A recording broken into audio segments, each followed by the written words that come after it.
Welcome, everyone, to the Bigfoot Report, a special live broadcast. We have a lot of things going on in the Bigfoot field this week and last week, and we're going to do our best to get to somewhere closer to the bottom of it. I don't know if we're going to get all the way to the bottom of it, guys, but we're going to attempt it. Now, with me here today, we got a little new crew going on.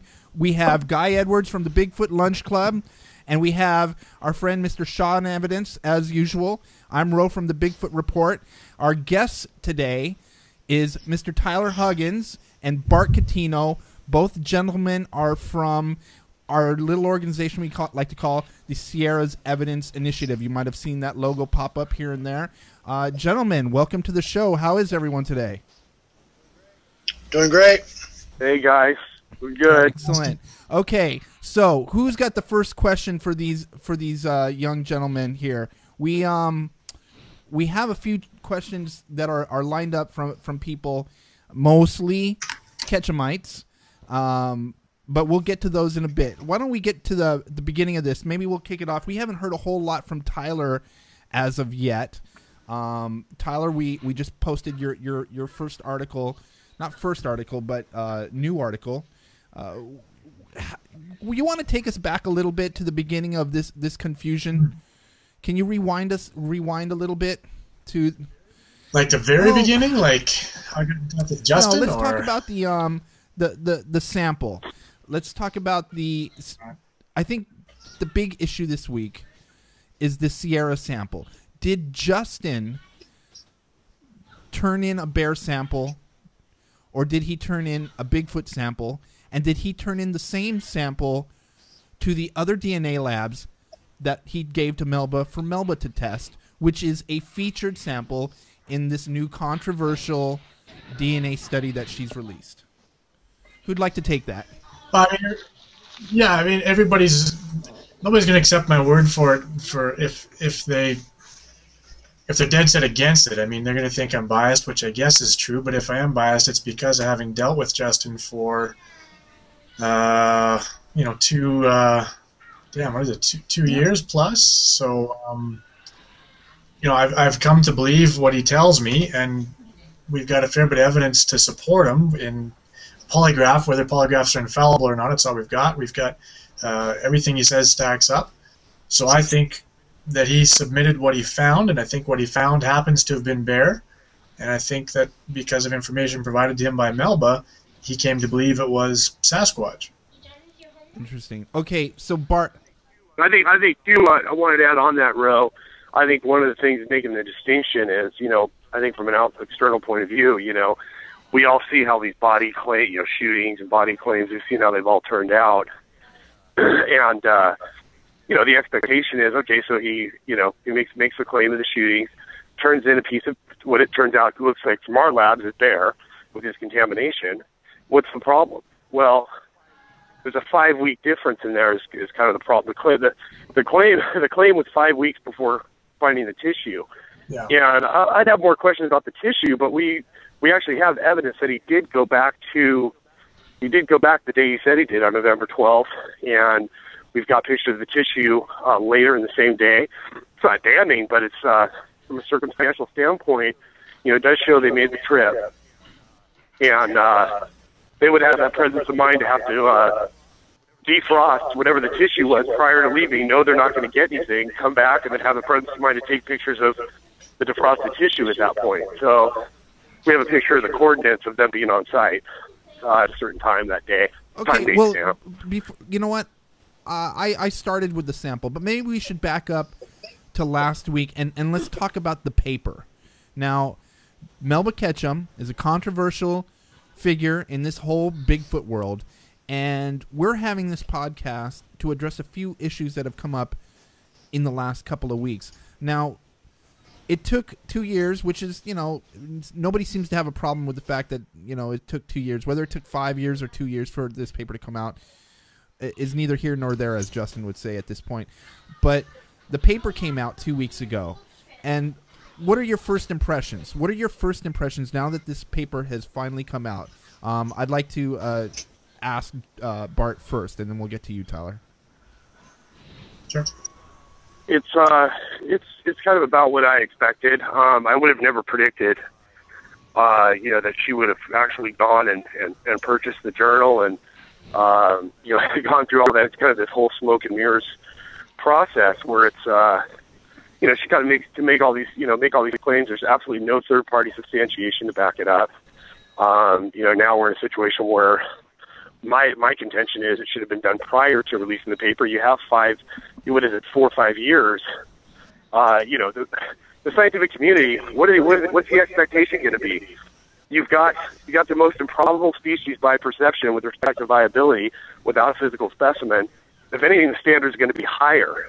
And I use the example, if this was a paper on a recognized animal like ungulates, it would be the worst paper on deer ever go across someone's desk.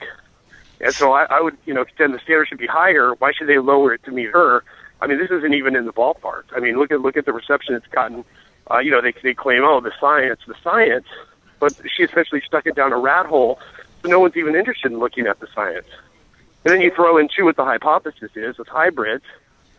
And, we may not have any clear answers on if there's any science in this paper for a long, long time. Okay, so building up to this point, Tyler, did you read the paper? And what are your thoughts about, never mind the sample at this point, what are your thoughts on the paper itself at this point in time? Well, it just seems to be. I mean, who am I to talk? I mean, I'm not a scientist myself, but I'm familiar with some scientific literature, and it just seems to be very amateurish. I don't really buy that some of the stuff that was put in there, like some of the folklore and the video, was requested by the reviewers, unless the reviewers were also amateurs and or hardcore believers that asked for that stuff to be put in there, because I don't think your typical scientist would have requested that sort of information. It's incomplete. She hasn't released all the data, so people can't fully vet what she's claiming. And you would have to assume that what she has released, the DNA that we do have access to, which is something like, I think, 0.1% of a full genome, you have to think that she's going to handpick what should be the most compelling, what should be her strongest set of sequences and strongest evidence. And yet everybody, and these are PhD geneticists that I'm speaking with, when they go and try to do the real meticulous, tedious work with these sequences, they come back and say it's pretty clear that it was shoddy data in, bad conclusions out, and that the data they do have points to contamination, bear DNA, human DNA, dog DNA, and then the Illumina system, because it's so sensitive, has just made this amalgam and ended up with a full genome out of a mishmash. Okay, so that brings us up to why we're having to address the issues that we've been trying to address over the last week. And now we're at the point in the conversation where, in her paper, she addresses a sample. Now, it is obvious by literature that's available now, or materials that's available now, that her primary sample is the same sample that we are working around with two other DNA labs. Now, she has a set of results, and we have a set of results. Who wants to address what we know about our set of results and her set of results? How did this conflict come about what this piece of flesh is? You want to go ahead first, Tyler? Because you probably throw some really good stuff in there, especially with your conversations back and forth with Trent. Right. Yeah, and I guess with Melba too. I mean, and people don't realize that there has been a lot of dialogue with Melba herself, and a lot of people have been saying, "Oh, you guys don't know what you're talking about. You're just trying to bash somebody." In regards to this subject and this particular question, you, Tyler, have had some back and forth with Melba on this. So just to give everybody out there a little backstory going on behind the scenes, there has been a little back and forth with previous to our original DNA release, which we discovered was, black bear. But I'll let you continue now, Tyler. So yeah, I mean, it's always a question of how far back do you go, how much context do you give, but just to give a little bit, I mean, I'm trying not to go back to the very start here, but I'd always said to Derek, I didn't agree with having melba as the sole source of testing for the tissue. So from the beginning, I was pushing to get some independent testing done. Yeah. And, there was a feeling that perhaps this was going to undermine some other people's efforts. And so I wanted to assure people that, I'm not out to undermine anything. I hope that she's right, but it just doesn't make sense not to have secondary testing done. So when we did get results, and it was a long, hard-fought battle with Trent University. I mean, I went out on a limb and looked like an idiot with them a few times, arguing, advocating that maybe this wasn't fair and that they should look at it again and did they think about this and think about that. But when we finally got our results, I told Bart, I want to let the good people involved here, such as Derek Randalls, know right away that what the results are, and they can act accordingly, and let them know we're not out to try to screw anybody over or hurt the community. So when I did that, Derek said, "Can I get? Would you like to talk to Melba? Can I get her to speak with you?" And I said, "Sure." He said, "If she can give you some good information, would you consider not releasing your results?" And I said, "Well, I don't know what that information is going to be. If it's strong enough that really casts doubt and shows that we've done something wrong, maybe I'd consider delaying until I can at least talk to her and understand why she thinks we're out to lunch here." So he gave me her phone number, and I phoned her, and we spoke. And I don't want to go too far into that. Is that I'm starting to lose track of what your original question was? I'm trying to get to the bottom of this. There's a little bit of an online war. He said, we said, she said, fuck you going on. And, how I'm trying to show, I'd like to show that we've been fair and have given her plenty of opportunity to work with us on presenting the results that we have, which... Okay, well, yeah, I can speak to that a little bit then. Okay, so she immediately questioned what sort of results we'd gotten, thought that our tissue must be different. I said I just don't think that's the case. I had at that point a third-party, objective, uninvolved up to that point, PhD geneticist who was willing to do yet more testing on it, and is someone who accepts, is convinced of the existence of this animal, of Sasquatch. And he happens to be a PhD geneticist, and he was willing to look at the samples I had left from Justin and Melba's samples. So she initially said that she was willing to collaborate with this fellow and provide him the tissue she had left, and he would do additional testing on it, compare it with the samples I had, and see what the story was. Then she changed her mind and said she didn't want to do that. So we offered... I said, well, what other data can you tell me that would cast doubt on our results or my results up to that point? And she didn't really have anything, and I'm missing a step somewhere in there. But eventually, I kept lowering the bar, and we finally got to the point of, and there was a lot of delay. It seemed like sort of just non-response and delay, which was fine. I mean, she doesn't owe us anything, and we weren't trying to hold her hostage. It's her choice. But she said that she wanted me to delay for her, or wanted us to delay our results for her. So, eventually I said, well, okay. Almost as a test, I said, well, okay, I'll lower it this far. Would you at least go this far? Would you just give me a list of some of the PhDs that have done two things? Worked with Justin's sample, so first-hand knowledge of the sample, and secondly, corroborate your conclusions. That's all I'm looking for. I said, give me a handful of people that have done that, because she claimed she had 12 that would do that. I said, okay, give me 5. From that 5, I'll choose 1 or 2. And I just want a phone call with them. I don't even need it in writing. I just want to know that if I phone them, so I've got their true contact information, and I'm not dealing with somebody who's imitating them or putting on a front. If I phone them and they're willing to sort of put their reputation online by saying, yes, I worked with this tissue, and yes, I corroborate these conclusions, then that'll make me at least take stock, and Bart and I'll talk about it, and we'll figure out what our next step is. I'm willing to delay it that much, and that never even came about. So. Yeah, we actually were willing to. Tyler, I thought, me and Tyler, I couldn't have chosen a better partner. We've been friends for a long time, but we've gotten obviously with this very, very close. We don't agree on everything, but we are like-minded, principled, and we care about doing the right thing. And And Tyler, I even thought, dropped the bar a little bit low, but I entrusted him with that because I thought, based on the emotion, my internal relationships, and for instance, how close I'm with Wally and the parties inside, that it would be better. I didn't want to be the one to talk to her. I think there would be too much emotion there. And I thought Tyler was a little more level-headed. And we were willing to, when he was willing to lower the bar, we were willing to take the hit. Can you imagine if we had delayed, after the promise of transparency, if we had delayed releasing those results, the accusations, we were trying to protect Justin? I mean, you're damned if you do, damned if you don't. But we also didn't want to have the wrong information public. And so we had to explore it a little bit with her. And she used every evasive tactic in the book. It's all documented via email. And, and that was that. And then, the accusations came flying about Justin switching samples. And in and of itself, it's crazy to assume why this guy's more worried about losing his hunting license. He knows that he can't be retroactively charged with killing a species that isn't legislatively recognized, scientific or otherwise.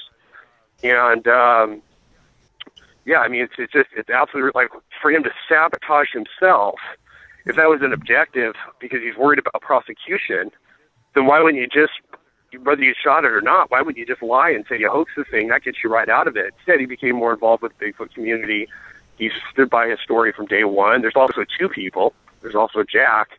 He's just not as visible as Justin, but you have two stories that have never changed. A lot of people say, oh, these guys, they change their stories. What happens, as we see online a lot, is people depend on other people's summaries, and that's when the misinformation ends up becoming fact.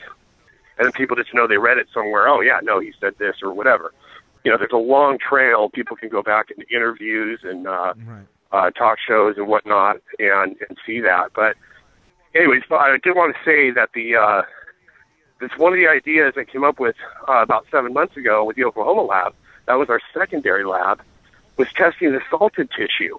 Now, the reason it was salted, I remember now, when Justin first got the tissue, he lopped off about 25% of that, and about 60% of that piece he cut off, that went directly to Melba, sent through his wife. The remaining 40%, he held frozen, and then that became the salted tissue that he brought with us in July 2011 for the body search with Melba and Myatinsky. Well, he gave that to Wally at the body search.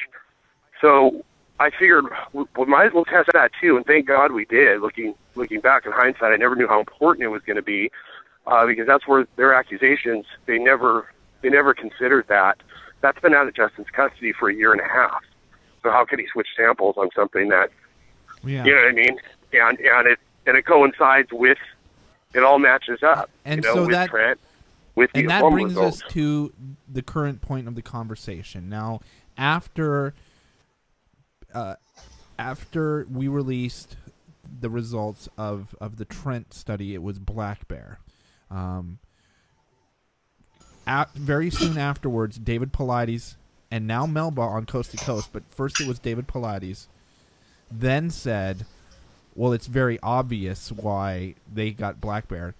That team is hoaxing. Justin switched the samples. It's a hoax. They're trying to discredit Melba. Blah, blah, blah, blah, blah. He insinuated the BFRO that they slandered him in the past, which is not only untrue, but has absolutely nothing to do with what he's talking about. And you know what? I talked to David a couple months ago. I actually shared my thermal footage with him. Had a great talk with him. Very pleasant talk with him. We caught up with a lot of stuff, and I enjoyed it. And I also didn't want him to get blindsided.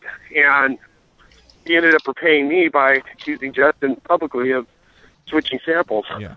So now, I don't think he was interested in what our results were. And now we've looked at pictures of the sample that there's a picture in the paper of the sample she tested, and there's a picture of the sample that we have, and it looks like the exact same piece to me.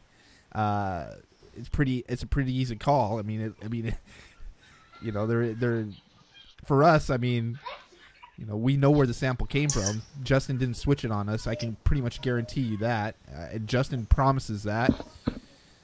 But it's just been sticky. So now here we are today. Guy, do you feel that we've covered the backstory pretty well? Are you kind of brought up to speed? Do you think? Yeah, and I mean, everything that you guys said, pretty much, you hit all the highlights as far as the way I've kind of digested everything so far. Right. One thing, and this is a little bit kind of further down the line, is what I'm curious about is didn't Melba offer to give you guys back that sample that she had, so you guys could test the sample that she had? Mm-hmm. Yeah. And one of the initial conversations I had with her, she said, "Well, I'll bring my sample up to your lab in BC, this other lab that I'd lined up, and I'll let them test it." And I was like, "Okay, great." So then I put those two in touch, and then it all fell apart, and I'm not coming unless somebody flies me there with armed guards and 24-hour surveillance and da. So. What? Because she was concerned for her. What would the armed guards be for? The security of the sample. Oh, right. It's like the football, the presidential football. You got the men in black trying to chase down the sample, and take it from you. So. Yeah. The word would have gotten. Plus, Justin's a good shot. Maybe she figured it out. I don't know. We'd be testing for Melba. Ew. Okay, let's back this up. So I want to ask about her results, and maybe you guys can answer this, or maybe you can't. Can you address? And this question comes from David in the chat room, our good friend David Batterf. The potential for exploiting error in reamplification in second-gen testing. Does anybody have the knowledge or background in that? I know some basics because of the people I've contacted throughout this, not because I know myself. Uh-huh. But it was made clear to me very early on that the Illumina system is there's more than one next-gen system, but the Illumina system is the one that Melba used. And it is extremely sensitive. Some of the people involved on the other side were calling Bart's and my reports as a Pinto, and theirs as a Blackhawk. And, and to some extent the analogy holds up. Ours is much less detailed and much less advanced, but the Illumina system is so sensitive it will literally pick up the DNA of bacteria in the sample.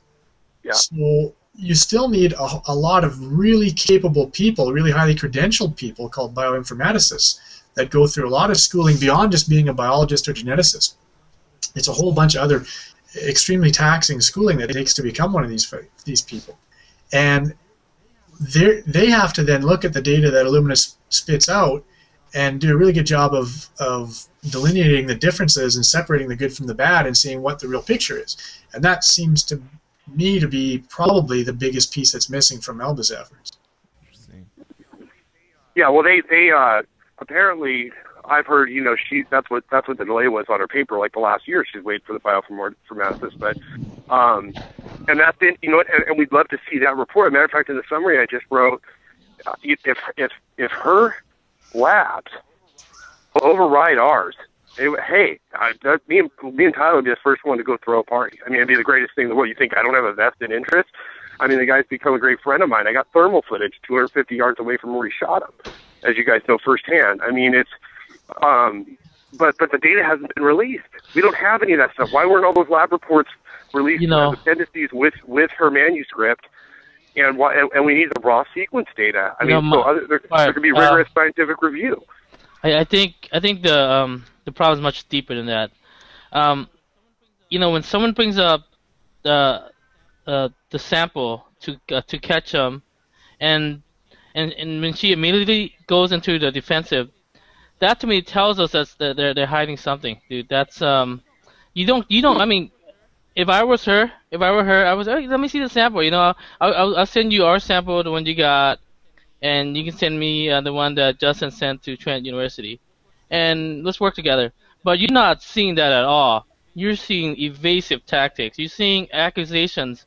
That's I mean, Justin could turn right back around and just sue Paulides for saying that he swapped the samples. He's hoaxing. That's a serious allegation to make. I think if you're gonna talk like that, No, we shut that down pretty quick. I don't think there's any argument. I think when people see the report we just released, and I broke down with all the pictures, and then I'd like everybody to go that actually paid the $30 to see her report. I didn't. Someone sent it to me just to show me the picture.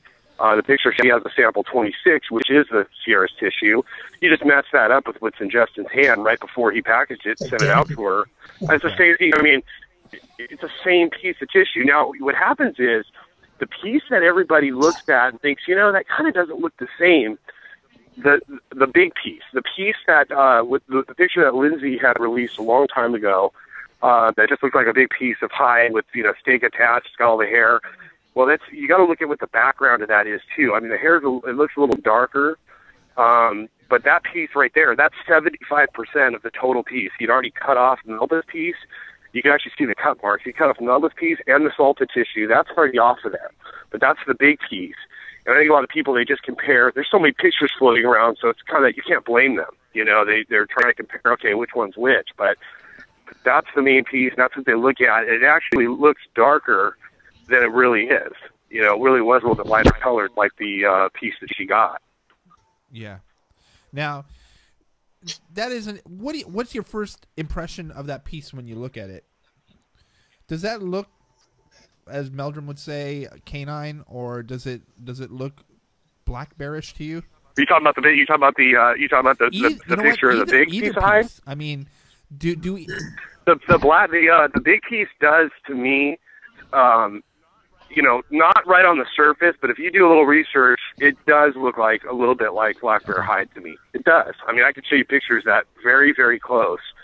But what's interesting is, and Justin was actually right about this, Ro, you actually saw it with your own eyes. I've seen one there too. The black bears that are there genetically, they're the blonde black bears that are predominant in that Sierra's that area there. I've seen one. You saw one cross the road the day we got the thermal footage when you came up with Todd. And Justin was right about that. He told me, the bears are about the same color there as what he shot. Yeah, I gotta ask. He's adamant that's not what he shot, but I'm just saying that the code is similar. I gotta ask Tyler something. Tyler, you talked to like a mediator, Ketchum's mediator, and have they offered to show you any data from Justin's piece? The raw data that kind of like what you guys showed back in November, I think, to compare. Have they offered you anything like that at all? No, I'm not sure you mean by the Melba mediator. I might know who you're talking to there, but well, I heard that you didn't talk to her directly. Is that correct? I spoke with her directly. I spoke with her directly. So has she offered to give you that data so you can actually do comparisons? I mean, at first she made overtures of wanting to be an open book and that we could see whatever we wanted. But whenever we asked for it and said send it or do it or whatever, then all of a sudden the delays or the excuses or whatever started coming out. So it never happened. One of the big things that I read about when the DNA report came out was that it almost seems like when you read through her paper that a huge section was cut out of the study. It seems like there's like a skip in there, and I was hearing that from other people that they may have cut off the piece about Justin's piece or something. Is there anything to that at all? Bart, it's just insight on that? I don't know. You talking about like a section missing from on the with regards to sample 26? I heard a lot of rumors that like it had been taken out and put back in. I think they were just rumors. I don't think she did that, in fairness to her.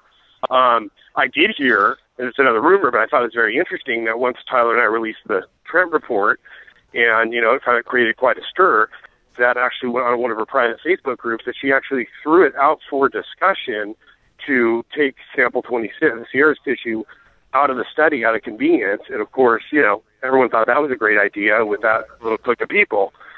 It's remarkable. He who's supporting her, it's usually the people. I'm just saying, I can understand, they don't know all the backstory. You got to be understanding with a lot of people. You know what I mean? They don't have time. They've got lives. They don't do all the due diligence. But the people that she appeals to the most, and I think that she targeted, it's the habituators and the people that believe there's a really major human element. And for all I know, they may be right. I'm not saying that they are. I don't care what they are. I just want them discovered. I would love for her to be right. Yeah. But they're not asking the questions. They're just spitting out the talking points. It's always a defense mode. She has to. It's knee-jerk reactions. You see it. I think I saw one today, or someone posted one today, or something on Facebook. Do you think there's any? She's trying to explain herself out of everything. Do you think there's any truth to the matter that the scientific community does not show fair bias to such a fringe topic? You know, is it? I think on this, there's always going to be a little bit of bias. I agree with that, but I think that's why the paper had to be more extra special. That's because the paper had to look like it was actually someone spent 5 years on it and made it as professional as possible in the presentation and submission. And but to blame the scientific community for not paying $30 to download the paper and even give a shit, I mean, how do you blame them? I don't blame them. And then after paying their $30, they don't even get the full set of data. Like, what's with that? You get Matilda. That should be good enough. Hey. You guys mark my words today. I'll tell you right now that the repercussions of this paper, even if they pull some good science out, the repercussions of the presentation and what's happened is, if it was ever arguable before that we need a body, it's not an argument now. We will need a body. What it's done is, there's going to be a lot of people, they already wouldn't touch it with a 10-foot pole if it has anything to do with Bigfoot. I'm talking about credentialed PhDs as far as testing.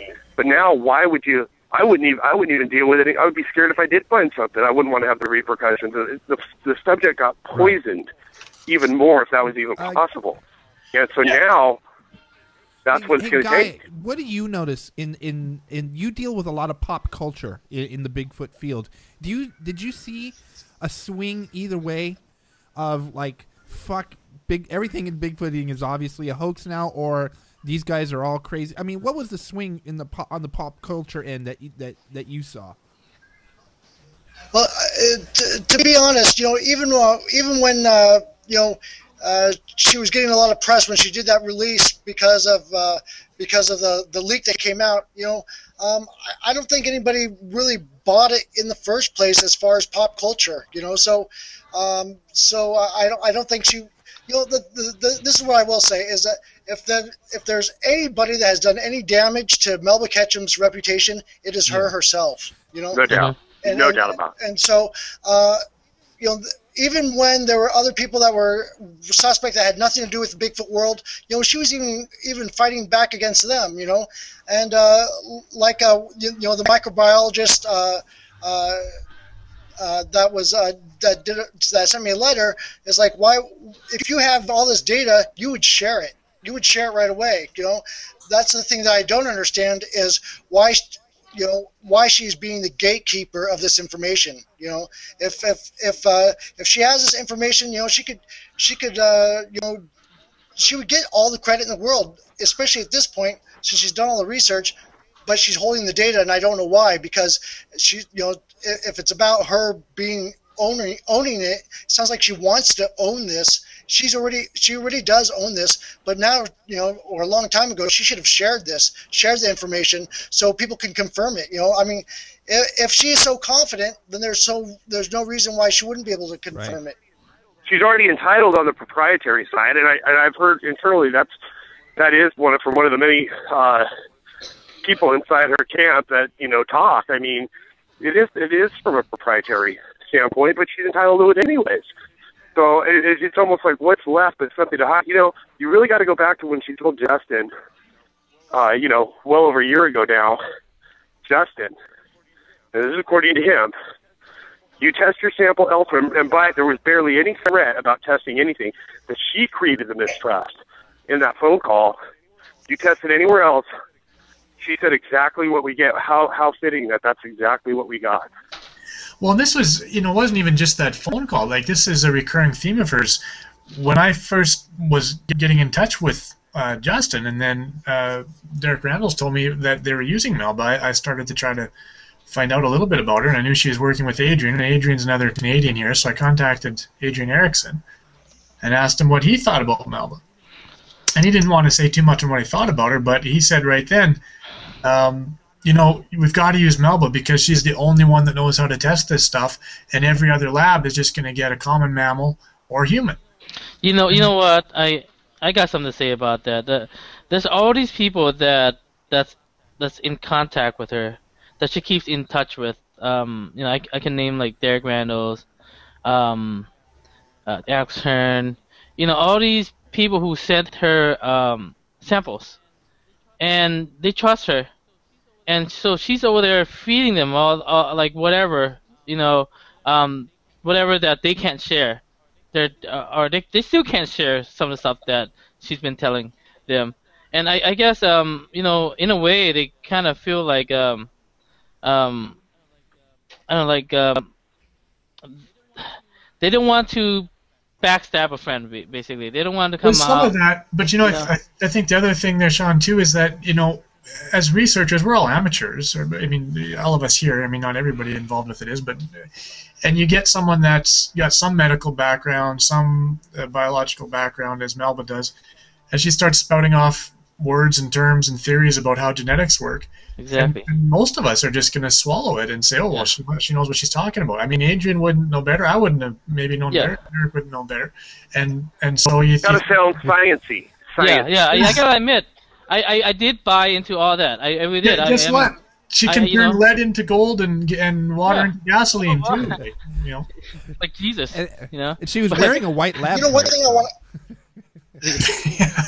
But one of the things that Bart said earlier is like if anything, now more so than ever, we're going to need a body, and I agree. But I also think that's always been true, because no matter one of the things I would have liked to have known about this DNA is geographically, where did the samples come from, which samples came from which regions, and that would have been more beneficial to us to find out, just to find out where Bigfoot is, right? So one of the things about DNA is it may come close to proving that there is a Bigfoot as far as a genetic sequence for Bigfoot, but it still doesn't tell me everything that I want to know about Bigfoot as far as, how long do they nurse for, how big of groups do they hang out in, do they migrate and stuff like that. So that's something that DNA will never be able to really give us. And especially with what the samples that we got, at the very least, it would have been nice to get some kind of geographic information as far as, where is the Bigfoot? Where are the Bigfoot? Where's the best place to find Bigfoot? So we can actually do research. We got that info, though, already in places such as, I'm not just trying to plug the BFRO here, but places such as the BFRO database, we've got that sort of information.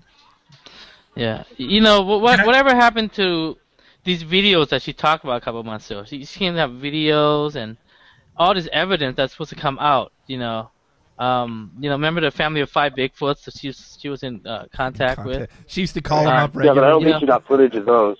Yeah. Yeah, I don't think. Yeah. Well, I would like to see someone come up with a list of all the things that she couldn't tell us before the paper was published. Because that was always the thing, is I can't tell you until the paper's published. And I guarantee you there's at least 24 questions that everybody kept on asking over and over again. Now that we should come up with a list of what those 24 questions are, now that the paper's published, we should be able to get those answers, Basically, the paper as it is right now, the paper is, this is all, when you don't have those lab reports attached as appendices, you don't have there's virtually no third-party substantiation whatsoever. I've heard from so far, like a lot of the co-authors or whoever that have been contacted, they did some minor work for her, and she possibly used their names for credibility purposes to give it the illusion of credibility. You know what I mean? So basically right now you just have a paper out there that's almost like, okay, these are, we got some of this data, and, it's absolutely disorganized, and basically you just got to take our word for it. There's, trust me, there is third parties, but they haven't said anything, and that's why they're touting. I know there was like one guy that had a very impressive background, his PhD, but he's doing something totally different, and I heard he's, paid essentially to be a client of hers. Yeah, was that the neck and back specialist? And they're running around touting as if, oh, see, here's one. And it's just like, you got to be like, kidding. okay, we got a comment from this doctor. Oh, he's a neck and back specialist. It's like. Well, the other thing is, I think people need to realize that there's a big distinction between somebody that was contracted to run a test on a sample and gave you what the Illumina system spit out for data, and someone who worked with the tissue and now concurs with your conclusions about it. So somebody that says, here's the data that came out, and it's this big hodgepodge of sequences, they didn't do anything wrong. They just handed back what they were asked for. And then now suddenly the name's on a paper that's making all these claims, and these guys don't realize that what these claims are, and they're not saying that they're standing behind those. Yeah, I gotta ask Bart. Hey Bart, one of the first people she thanked when as soon as he released the paper was Wally Hersom. Yeah, she's done that multiple times. How much of it is? By the way. Yes. How much of it, if this whole thing, is it to please Wally Hersom or is it to please the forest people friends? How much is it to please Wally Hersom? I know Wally has put in like what upwards of $400,000 into Ketchum. But it's a substantial amount. It's a private amount, but it was substantial. And Wally has been Wally's been one of my best friends, for the last 7 years. Like I say, I credit Wally. I always say he does walk on water to me because I don't know where my level of skepticism would be today without Wally supplying me with the equipment that I've needed to research the way I do and have, the couple of visuals that I did have. I mean, he's meant everything to me, and not only that, as a friend. And that's where a lot of my emotion came from in the background is kind of knowing what was going on, especially after the call with Justin. It was a little bit personal for me. I'll tell you that right now. It's funny people think of BFRO agenda or whatever. If there was any agenda at all, it was to make sure that someone that I loved wasn't being defrauded. But Wally, Wally's intentions very honorable. And he's a very handshake agreement guy. He was a later millionaire. He's no dummy, smart son of a gun. But he's somewhat trusting with people, and until someone gives him a reason not to trust him, and then that's it. And I think right now he's just waiting back. He wants to see what the actual data says. Someone looks at it. I think he's not paying attention to all those. He's like kind of letting all the little things roll off him right now, and just seeing if there's something there that is substantial for the effort. Is he planning on taking a position or publicly at any point in time, or is he just going to stay out? I think for now he's just going to stay out. He's very reserved and he's kind of quiet, and I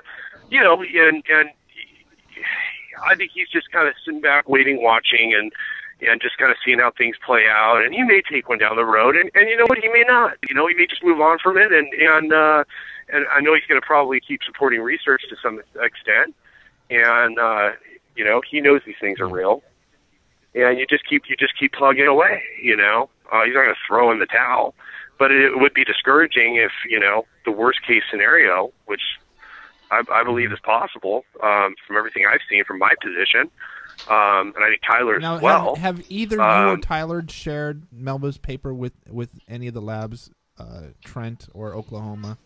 Have you shared the paper with either lab? My relationship with Trent was not real strong by the end of it. I sent Dr. Cassidy. I kind of keep him updated because he has a little bit of a passive interest. He was the one that was on Finding Bigfoot, but that was he actually did that with them way before I contracted him out, and he's got an interest in the subject, but he's very much, if I see it, I'll believe it. I'm not, opposed to testing it, seeing what the evidence says, but I've kept him kind of updated a little bit, not too much, but just, he wanted to see the Trent report after once he realized we worked somewhere else, and once he was done with his work, he was curious to see what the other lab was after. Do we have an official position from anyone on the inside that we're working with on whether or not the science was good or not? Was there any part of the science that was good? Tyler, this is all you. No, I've asked. Let me just try to count this for a second here. At least 5 PhDs in the realm of genetics that have looked at the data she's released, which is again, not much, and without any variation, they've all said this is, essentially shoddy data in, shoddy data out. That she hasn't done this, hasn't done that. It's clear when you break down the sequences that what we've got is a snippet of bear and a snippet of this, and they've mostly dwelt on Justin's sample because that's the ones that I've been in conversation with them about. But they've done, little forays of effort into, sample is 104 and 31 or whatever. They ran some tests on those too, and they said it's just repeating itself. So. Yeah. Interesting. Yeah, see, all we have is snippets of data. See, a lot of people go, "Oh, she's got the data there, the FASTA file." No. In the supplementary portion of her manuscript, it's important that there's like 0.01%, or even it might even be 1%. I don't know how much it is. 1%, I think it is. 1%. That is all that you're able. So how could you do any comparative analysis? How could you do it? How could there be rigorous scientific review? There can't be at this point at all. And I assumed that, sort of she released this 0.1% sort of with the report, but then you just had to click and download all the rest of the data if you wanted it. It took me actually a little bit of time after the release till I found out that, hey, no, she hasn't actually. People can't get the rest of this data yet still. So it's, we're really, in a lot of ways, we're at the exact same position now that we were 2 years ago. And that is, just wait till I get this team of scientists that I've assembled to vet my data, and I'll tell you what they say about it. Well, that's what she's been saying for 2 years, is I'm getting this all independently verified, and wait till I let you hear what they have to say about it.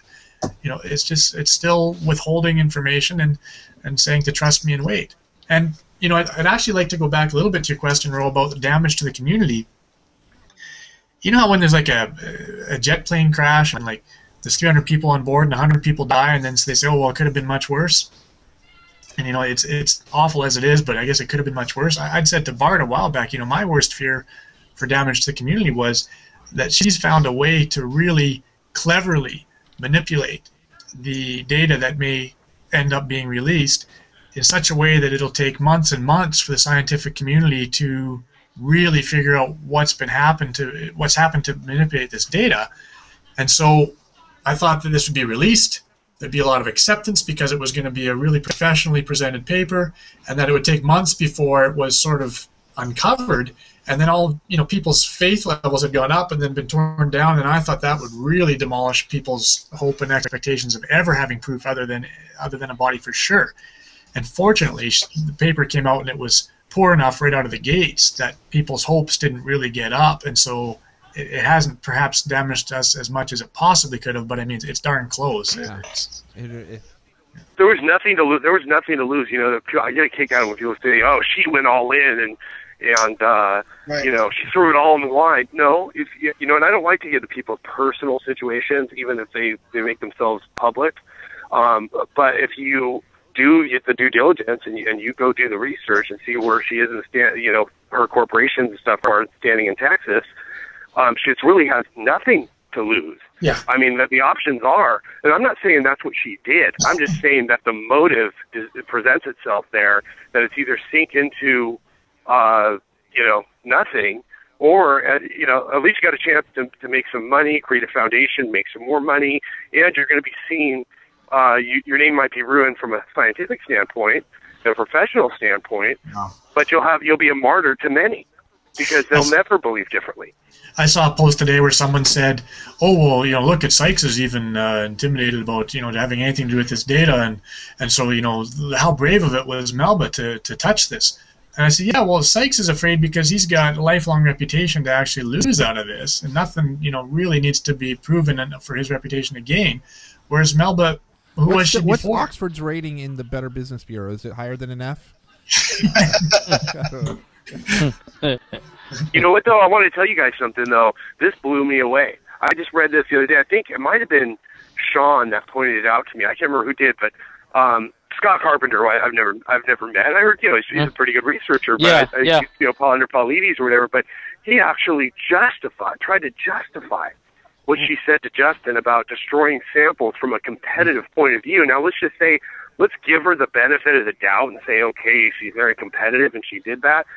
How that is justifiable to anybody. It's sickening. Yeah. It's absolutely sickening. Well, he's not. You've got that there. If anything, you want that in somebody else's hands, that they'll be there to back you up and substantiate you. Yeah, I don't buy it one bit. It's the conspiracy. That was the party line from Melba's camp, because Bart, you and I know, and we won't talk about everybody, but everybody we talked to that was in that camp all spouted that same line. Oh, it's because she's competitive and doesn't want anybody else to beat her to the punch. Correct. This must be what she spouted to all of her followers. In my opinion. Yeah. The conspiracy has always started. I mean, it took like a week or two to happen, and this is where it's going to be. It's even if scientists come out and unequivocally prove that her study's bunk, they're still gonna claim that, oh, mainstream science, blah blah blah, Galileo, blah blah blah. Okay. She already set it up. She already set it up that way. She already set it up that the scientific establishment is going to bat her down. She's going into almost an unwinnable war. The government is going to be involved, and they're going to pull strings from behind. I even saw one of Shawn's blog. I got accused of being a government plant because my family's close with Leon Panetta from the former CIA. I mean, it's just something else. I mean, there's just such desperation. Actually, Guy brought this people up. People can't see through it. I remember a few months back, Guy, we were talking. He's like, I thought she would maybe blame the samples. She might blame the outsourcing. She might blame the community. You never thought in a million years she would blame science. Right. Because that was her defense the whole time. It was like, I've got real science. I've got the real science. The science will prove me out. The science will set me free. And now that she has given science opportunity to do anything about it, now they are to blame too. One of the things that the microbiologist Dr. Tyler Ketchum on my blog, let's assume that her data is good. Let's assume that she's done her due diligence. The conclusion still, even after that, was really weird to him, as far as like how all the hybrids are around and the hybrids are abundant, but yet there's no origin species, right? That they've somehow disappeared. And then this hybrid was also able to mate with humans, but yet they're not even, they're not, they don't share the same homology as us, which doesn't make any sense, So if you're able to mate with a human, you should have similar homology at least. You don't have homology with other mammals, period. Right. Because it's this Ketchenstein, this Frankenstein DNA. Like it doesn't match anything. Right. Because I felt like I was going around in circles as far as chasing my tail, just like whether or not the DNA was good, where whether or not there was enough samples, whether or not people looked at it. And then I asked this microbiologist, I go, let's assume the data is good. What are her conclusions? Do her conclusions make sense? So even if the data is good, or she did do data, the conclusions that she made based on this data is still stinks.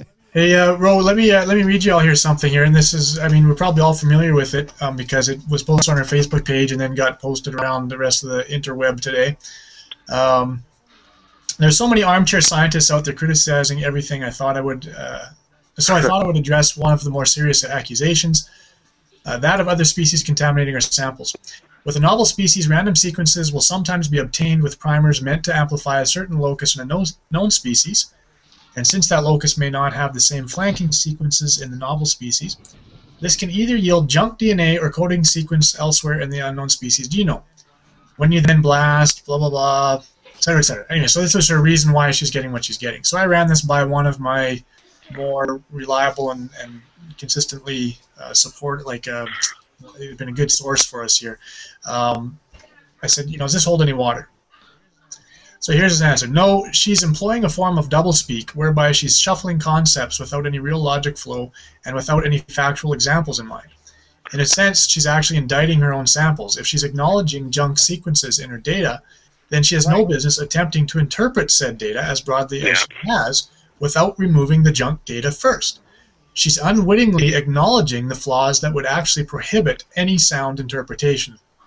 And then other parts I won't say there. No, that's exactly. Yeah, go ahead.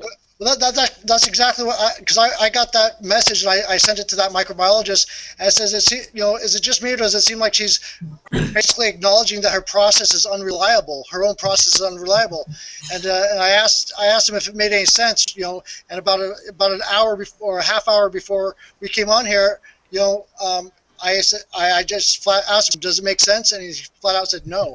And he's going to pass it on to some other PhD people. But that paragraph that she sent out doesn't make any sense. And you don't have to be a scientist to, when you really break it down, she's saying her own process is unreliable. Yeah. Here's the thing. I don't think she even understands what she wrote, or even if she wrote it at all. Because here's the thing.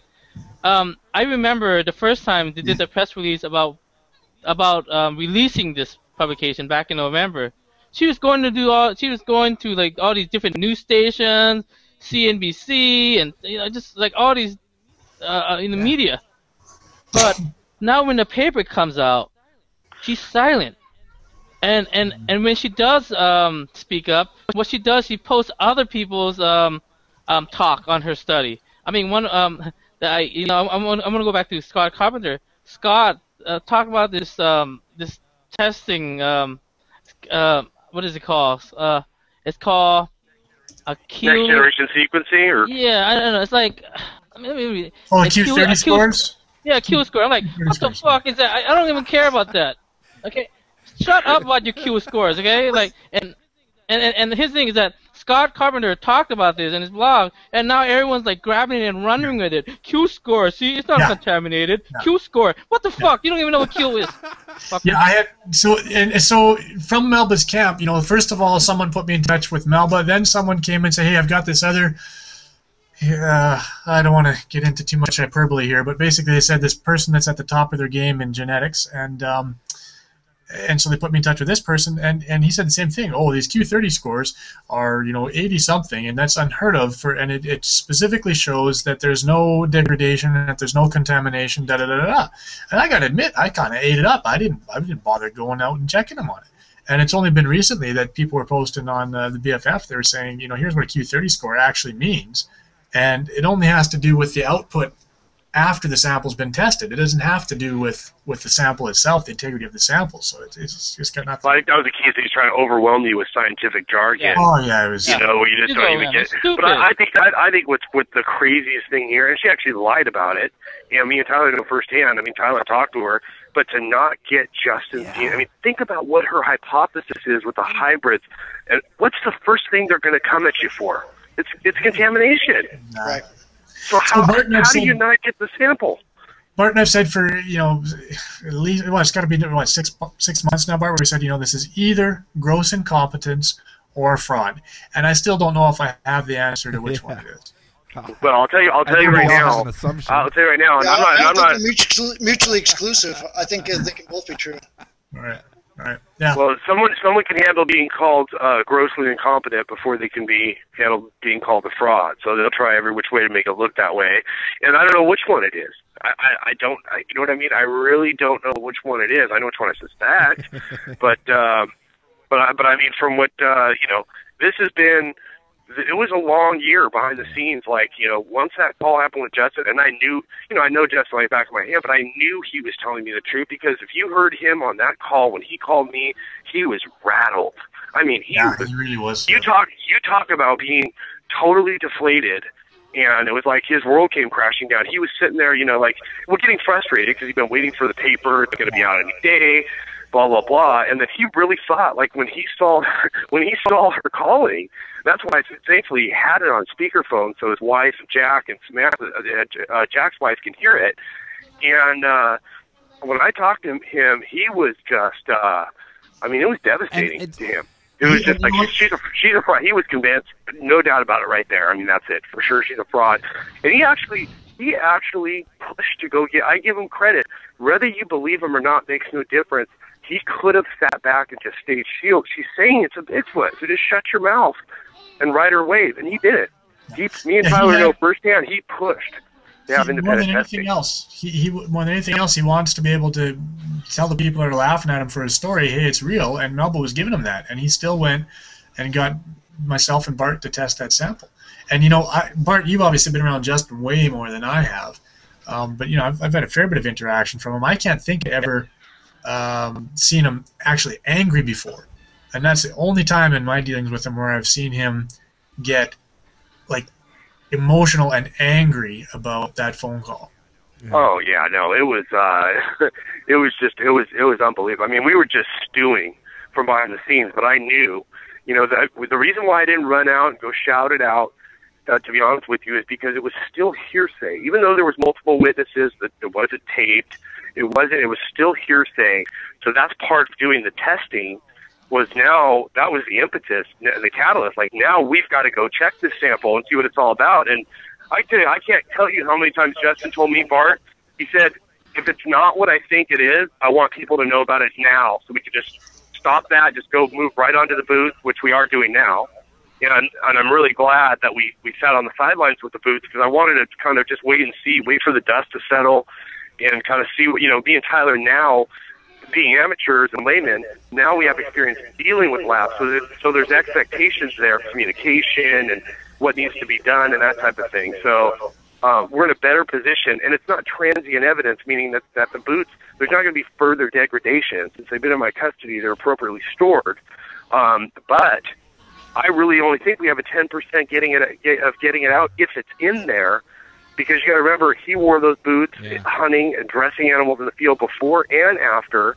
So we may run into bear, might be one, deer. He thinks deer for sure we're going to run into. If anything's retrievable, fish. He goes fishing in those boots more than anything, especially catfish.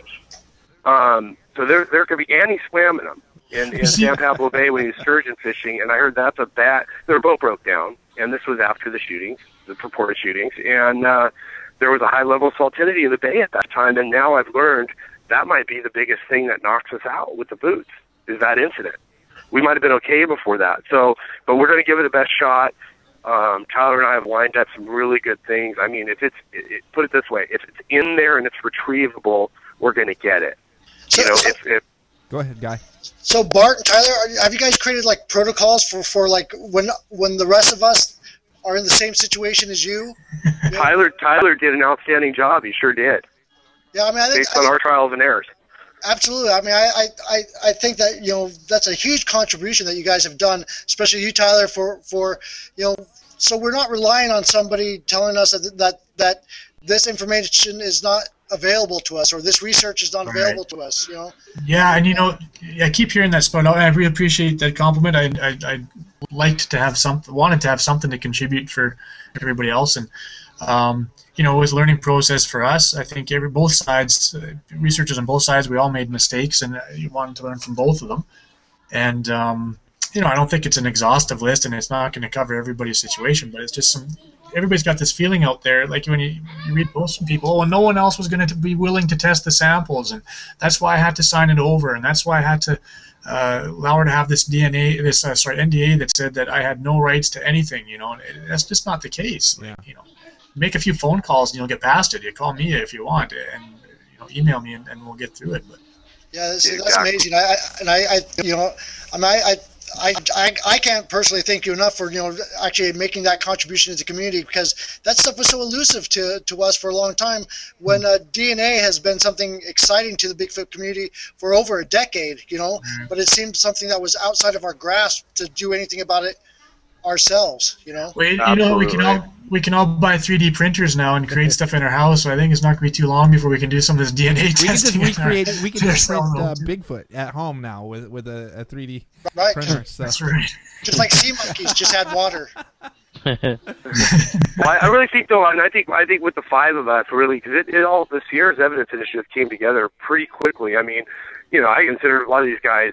I've known Tyler a long time, but I mean, Dustin, Roe and Shawn. I mean, these guys are some of my best friends in the field, and I've been blessed with hundreds of friends in this field.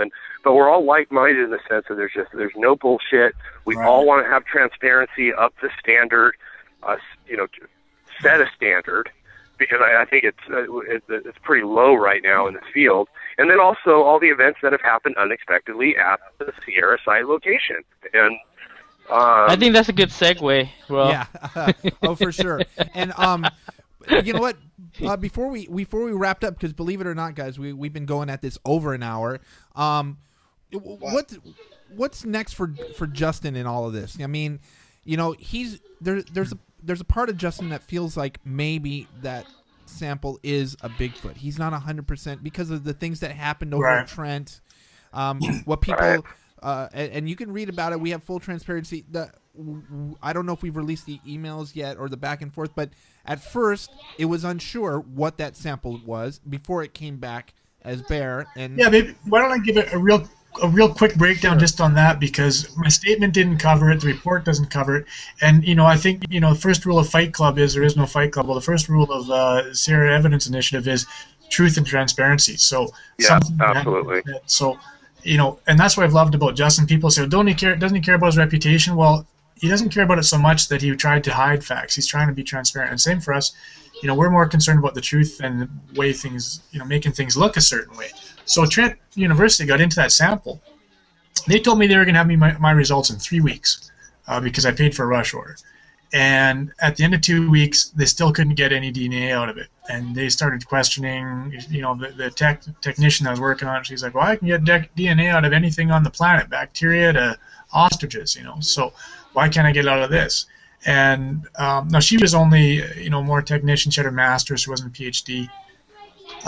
Once we got the director involved, things seemed to change direction a little bit, and they got, first thing they told us was there's 2 contributors. And then they said, okay, one of them's bear. And then the next day, about 24 to 48 hours later, they said, okay, and the other one's human. And then they said, well, it's actually more human than we would expect here from contamination. So, Bart and I and Justin were all getting our hopes up on it. And eventually... And that was on the mito side. Right, yeah. They only had the mitochondrial, and they were trying to do what is called a microsatellite test to get the nuclear DNA from both samples, and they couldn't get nuclear from the human.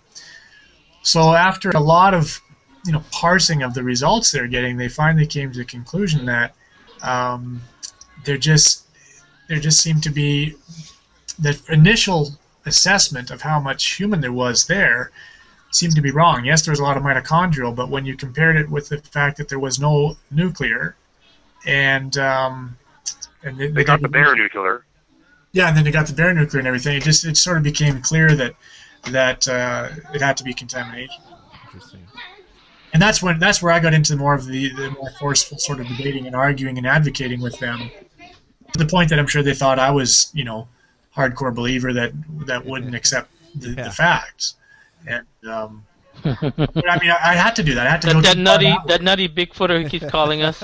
Absolutely, I had to go too far that way because I knew that once this came out, that I was going to be attacked from the melba side and all that, and that's why I lowered the bar on some of the things more than I needed to, because I knew it would be attacked in that direction. So I wanted to overcompensate on some of those things. And for anyone who's listening that is interested, Tyler wrote the 10 protocols for proceeding with testing of physical evidence. It's the name of the article. You can find it on both Shawn's site and my site, Sierra site. Not my site, but the Sierra site project.com, which is Sierra's evidence, or at Bigfoot Evidence. Again, that article is called 10 Protocols for Proceeding with Testing of Physical Evidence by Tyler Huggins. Yeah.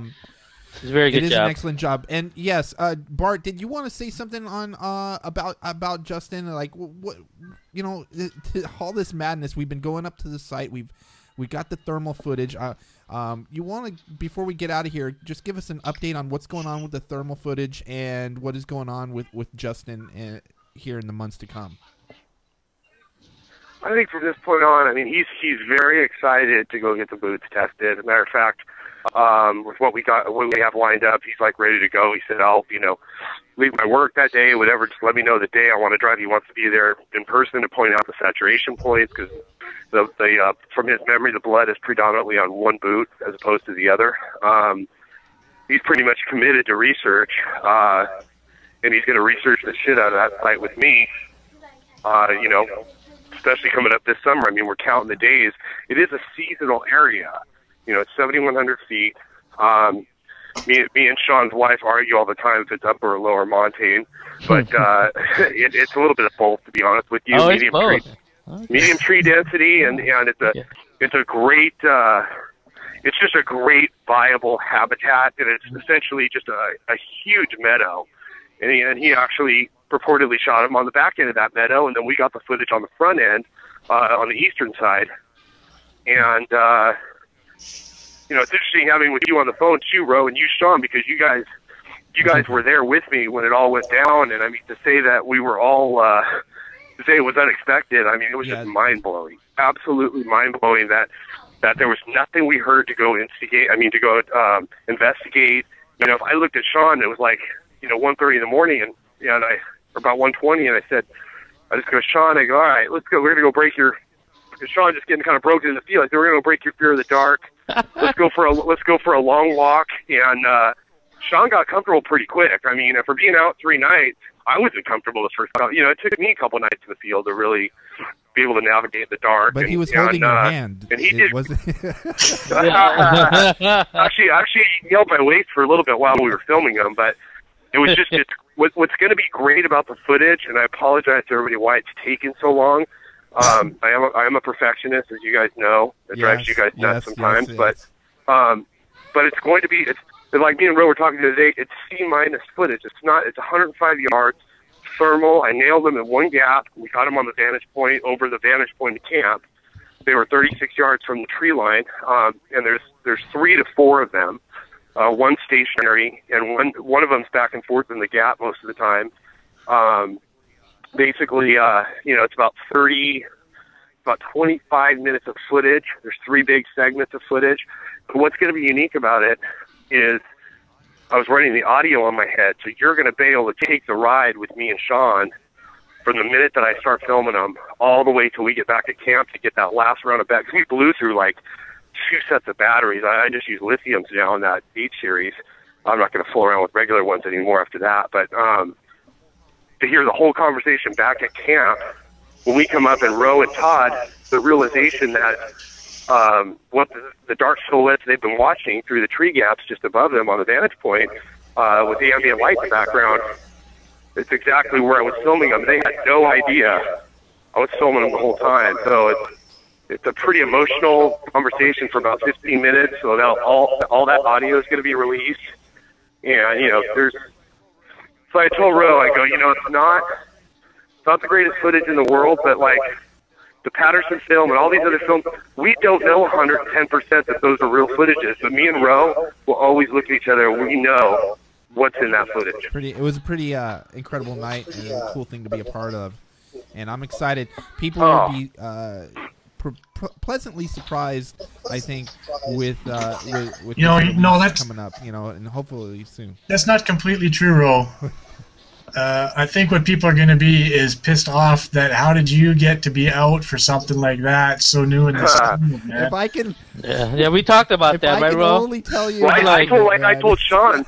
Shawn asked me that. Shawn was actually in denial about it a little bit for a while, and I told Shawn, I said, hey, if I had taken you your first couple times, like Oregon, Washington, all these places, you would have had activity. I know what it's like to go for 3.5, 4 years and not have anything happen, and you're going out there hitting it hard. But it's because we just hit the site at the right time. And when you have a site like that, and I've never had a site like that. I mean, we had activity 2 weeks in a row, and what precipitated that, I was never going to research the Sierra site. It's what happened with Ro, Shawn, Nadia, and David, Carl, and Justin after the polygraph when they decided to stay there and got stalked around the perimeter of camp. And just how definitive it was. That precipitated me going up 2 weeks later, us setting something up very quickly. It was the second night that we nailed them. Yeah, that's what's so unbelievable is that I was just up there for like a day or two, and just all this stuff happening. I'm like, are you shitting me? Come on. Yeah. Right, Shawn Ro? was That's what you're saying. pissed. He was the second time. After the second time, he was like, you know what? Fuck this, man. This is. How is it? How is it that these guys I've talked to for 30 years, they come up with shit, and I go out twice and I see something twice? He's like, fuck this. I don't believe it. No way. I was like, dude, it's crazy. Yeah. I was beginning to think that Ro was hoaxing me. I was like, Ro, come on. What was insane about it too is that I didn't have, and I'll talk about all this when we have like the full report, and it's going to be so overkill documented. That's part of the reason I'm even releasing it anyways. But I didn't get to review the footage, and the next day I had to get my ass home. I had the kids, so I tried to spot. Remember, Ro? I was trying to find the tree gap because thermal looked a lot different day and night, and I didn't have a laptop, so I couldn't review the footage until I drove 5.5 hours home. And then I'm like at home and I'm doing all kinds of chores and whatever. I was like nervous to watch the footage, and then finally I sent it to Kirk Brandenburg, one of my best friends in the field in Washington, and he was watching. I just hear him going, ooh, and I was all, oh, okay, all right, I'm ready to watch this now. And then we went back. I canceled a Washington expedition where I had my only other visual in 2007. Me and Leiderman do this road trip. It's a 20-hour drive. And I spearheaded up there with 30 and 40 researchers, and I look forward to it all year. And it was a tough call, even getting footage there, but I knew we had to go back, do the appropriate recreations and analysis. I threw Leiderman in charge of that. He's a longtime field partner, and he has a vested interest in making sure, we're never going to release something that, is below par. And I wanted to make sure it is and my instructions for him were to destroy it from every angle. I want it to where there's absolutely, no question about it. And we spent, guys? We were there for, I was there 8 nights, 30, 40 hours of work, 4 to 5 guys, 8 nights. And it was a lot of work doing the recreations, but we nailed some of the scenes.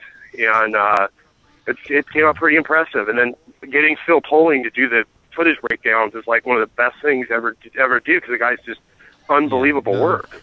And he's a skeptic.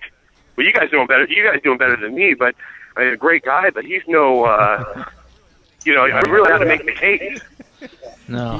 He's not gonna. He wasn't gonna go away with the footage.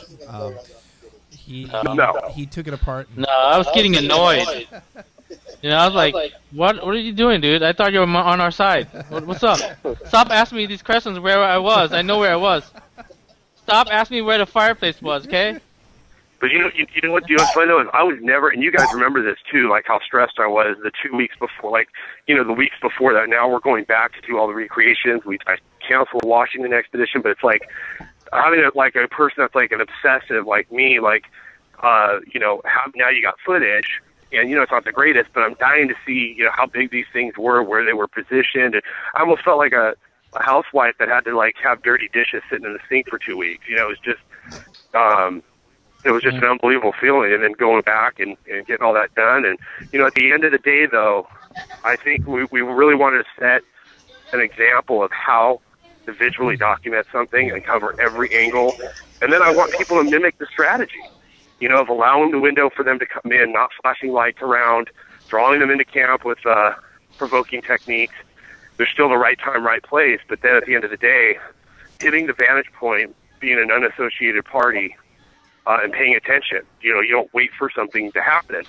You position yourself so you're prepared for it with your crew. Oh, and we went back prepared, and we went with a big crew, and the it's a mini documentary for those who don't know. The thermal footage coming out is going to be accompanied by like a little 15-minute kind of breakdown / documentary. It's really awesome. I can't wait till all the fine tuning's done on that, and we can get it out. Oh yeah. Guy Edwards, Bigfoot Lunch Club. Yes, sir.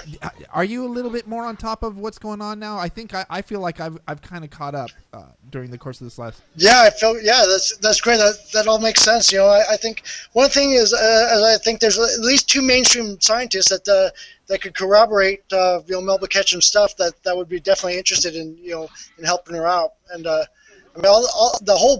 whole idea of the sample seems to be the point of contention, and I'm amazed that she was going to basically leverage everything on this sample, and if it wasn't for the good work of Bart and Tyler, that she really couldn't leverage it on that one sample. So, in some ways, you guys, did more or revealed more about her paper than anything else. So, could have, are we officially at stage 5 of the Guy Edwards 5 stages of a Bigfoot announcement? Right. Well, she's been hanging on to number 4 for a long time. Oh, so. Guy, that should be like a law. I used to think that was a theory, but so every hoaxer is following that to the T, right? You got Dick Ryder doing the same thing. Like, wow, it really works. It really works. And that's the thing is, I first brought that up when you guys asked me about Melba Ketchum, but those 5 stages actually start back from the 1920s and 1950s of past hoaxes. Starting with Cliff Crook. So this pattern was something that I noticed a long time ago. So a lot of people thought that I was flat out calling Melba Ketchum a hoaxer. I was not. This is a pattern that I've seen that people still seem to follow for whatever reason. You nailed it. I mean, you absolutely nailed it. Just what we've seen with all the hoaxes, all the garbage. This whole field is so littered with garbage. I mean, evidence records. I don't blame anybody for being skeptical. I'll tell you right now, if I haven't seen them with my own eyes, I really don't know where my level of skepticism would be. Oh God! I'd have some pretty awesome stories. Me and Bobo getting paralleled out, and I've had them around me. Me and Leiterman. The tree destruction video was awesome because it's a progressive response, and the slashing knock matches the one recorded with Bobo 60 days apart. But that's not definitive. That wouldn't be enough to make me believe from a personal standpoint. You have to see it to believe it. And can I chime in on that one too? I was just talking with I got a research partner here in Calgary. I call him my mini Wally because he helps out on the financial end with a lot of things. But now that I've said that, I won't mention his name because he probably doesn't want people knocking at his door and asking him to back up them. Otherwise, I should have said his name. Anyways, he's still never seen one, and and I said honestly, like this is a tough time in the Bigfoot community. I think, sort of a losing your religion kind of moment in the last little while here for people that had faith in Melba and faith in some of this Erickson footage. And I'm not saying that the Erickson footage is that none of it is credible or viable or legit, but the way some stuff has been positioned right now, people are already writing off that project too. So Melba's got written off, and then some people are writing off Erickson's project, and the LB footprints were shown to be a hoax. And it'd be a really tough time to keep your quote-unquote faith right now. And if I hadn't seen him, I'd be out. And I've never felt stupider for having confidence in the existence of this animal, because everything that anybody around me could have used to change their mind is just crumbling. Yeah. So it's weird because it's like everything. I wish I could just take what my experience is, what I've seen, and just hand it to somebody else so they can just see what their take would be the same. But everything though I've seen, when I have experienced them around me, and then the thermal I saw in Washington, that's going to haunt me forever that we didn't get because of the technology, and then of course the Sierras. But everything that I've seen makes sense to me that we are where we are today. Yeah, for sure. Just how unnerved, how sneaking quietly into camp, watch you, predominantly nocturnal. It all makes sense to me. It's the great adventure. It really does. And I know there's one guy here, Mr. Guy Edwards, has actually made the statement he could care less if they've ever actually get documented he enjoys the romanticism of the Bigfoot hunt, I was just going to say that. Thanks, Roy. You took the words right out of my mouth. I think we could take a cue from theoretical physicists. They don't know exactly what the universe is, but they're always trying to build a better model. And well, I gotta disagree. As much as I love you, Guy, I gotta disagree with you there. It's at some point you gotta be able to go all the way, baby. Well, I definitely hope to. My biggest thing is I want to know what their nose looks like. I'm sure they have differentiations and all that stuff, but I want to get close enough where I know what a Bigfoot's nose looks like. It's wet like a dog, Madman Maker says. Right. Yeah. I'd love to see one during the day. I would love to have that visual. Yeah. I gotta say that if and when they're finally discovered and there's a body and I actually expect my involvement to drop rather than go up. I wasn't one of those guys that grew up kind of fantasizing or reading about them or sort of had a keen interest in it. It was just that I happened to have an encounter where one crossed our path at very close range, and I've been trying to figure out what this thing was ever since, and trying to convince the people that I related the story to that I'm not a moron. So well, you're not. You're not a moron, and in fact, Tyler, I've got some positive response here in the chat room. People would like to see more of you. They're tired of hearing this Bart guy, and he's popping up on every freaking podcast in town. Mission accomplished. Yes. I hate to do this because we're on a roll, but we've been podcasting for an hour and a half, gentlemen. This can go on all night. I'm sure of it, but I want people to know where they can find the stuff we've been talking about. Bart and Tyler have written 2 new articles which are currently available at sierrasightproject.com. That is our website for this whole Sierras initiative that we've put together, and we invite you to come there, check it out, read these new articles about the recent DNA releases that we just got back from Oklahoma. It's both from Bart's perspective and an article from Tyler's perspective. They both have a few words. There's some pictures of the samples there, and a few other things. So please check that out. He's Shawn Evidence. He's the Bigfoot Evidence blog. He is Guy Edwards. You know what? Shawn and I are plugging stuff all day long. Guy, do you have anything going on that you want to let people know about? Mark your calendars for April 28th. April 28th. What do we got? So I'm going to start doing monthly things here in Portland. Cliff's going to kick it off. But these are going to be not just the normal gatherings in a loud place. We actually have a room, our own bartender, all that stuff. Whoa, Shawn, you and I were talking about taking a birthday road trip at the end of April for our birthdays. Yeah, mine's April 25th. So we're planning. Okay, you guys got to come to Portland. All right. We shoot 2 carloads and we'll squatch on the way up. Oh, Absolutely. sweet, man. I love Count us Portland. in. Okay, Yeah. you've got to keep us posted with as many details. Yeah, as possible. you can get information from BigfootLunchClub.com, or I've got a new domain for this monthly event called Hopsquatch. Nice. Hopsquatch. Yeah, HOPSSQUATCH. Sweet. .com. And Cliff's gonna be there, right? Cliff's gonna be the maiden one, and then after that we're gonna have someone very cool each time, and even more importantly, I'm gonna be there each time. All right, yeah, because I'm a big fan of Cliff, so I'll be very, very pissed if he's not there. No, he's already committed. April 28th. Check out hopsquatch.com or look at BigfootLunchClub.com for the Hear new that, news. ladies and gentlemen? Hey, Shawn, I can get you an autograph anytime you want. So just ask, all right? For Cliff. Breaking news all the time. Sweet. Ladies and gentlemen, if you've been here from the beginning, and I know a lot of you have, all 90 minutes of this podcast, thank you very much. I'm getting a little tired, and I'm really slurring my words here. We'll get to all this information that you need at Bigfoot Evidence Blog, TheBigfootReport.com, which is myself and our good friend here, Mr. Guy Edwards, at BigfootLunchClub.com, Tyler Huggins, Bart Cutino, SierraSiteProject.com. Gentlemen, thank you for your time. And I guess that is all we got for this first one, huh, guys? For this first podcast, Sierra's. I don't know what the hell we're doing. I'm just rambling. I call it Extinct Podcast.